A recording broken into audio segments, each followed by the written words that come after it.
Ano gagawin pag mananalangin?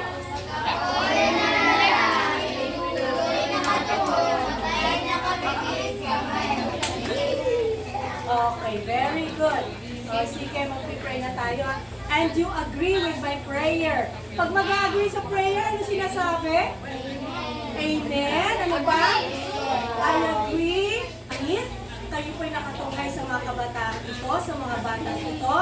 And we declare in the name of Jesus na sila punod ay lalaki na may banal na takot sa inyo, na sila punod ay susunod sa inyong mga utos, sa inyong mga batas, mapagmahal sa kanila pong kapwa-tao. Bibigyan lahat ng tao ng kanila. Ay, may pamilyan pala ito. Dapat yung sinasabi ko pamilyan. O, pangalawa. Sige, pangalawa